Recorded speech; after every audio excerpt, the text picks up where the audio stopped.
What's up guys? Welcome back sa aking YouTube channel. So kung bago ka dito sa aking channel guys, click nyo na yung subscribe button at notification bell para updated po kayo sa mga bagong videos na upload ko. So ngayon guys, pag-usapan natin itong isang Facebook page before na nagpo-post po ng mga fake information tsaka possible po na ma-scam kayo. So kung matatandaan nyo po, itong mga 20 peso coins is bagong labas around early 2020. So, nagkalat po yung mga Facebook page na nag-aalok po nito na bumibili po daw ng mga ganitong coins. So, may mga iba guys, kapalit cellphone, kapalit motorsiklo. And then, may mga pinapost silang picture guys na binili daw nila yung mga 20 peso coins ng mga iba't ibang tao. So mag-iingat po kayo sa mga ganyan guys, lalo na at baka ma-scam po kayo. At ito po kasi mga 20 peso coins na ito ay syempre mga circulating ano lang ito guys, no? Standard coins and face value lang po ito.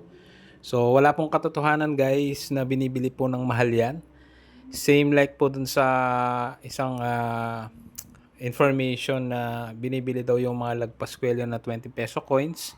So mag-iingat po kayo sa mga ganyan guys kasi possible po na ma-scam kayo. Kasi may mga kina-comment po sila na parang kailangan nyo pong mag-register muna para manalo or para bilhin po yung mga mga coins ninyo. So mag-iingat po kayo sa mga ganyan guys kasi napakahirap po ng buhay ngayon at baka ma-scam po kayo.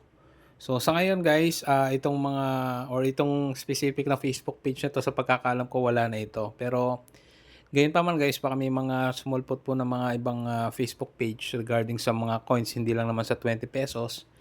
At baka ma-scam po kayo. So wag po kayong basta-basta mag-click ng mga links. Ayan, sa mga ganyan guys, no? Post. So follow or subscribe lang kayo dito guys sa channel natin para at least malaman nyo yung totoong value ng mga coins. So, wag kayong magko-comment ng mga personal na detalye ninyo sa mga comment section po, no? At baka isa po kayo sa mga scam. So, yun lang guys para sa video nito. Paalala lang muli regarding sa mga ganitong post ng mga fake na Facebook page. So, yun lang guys. Maraming salamat sa panonood.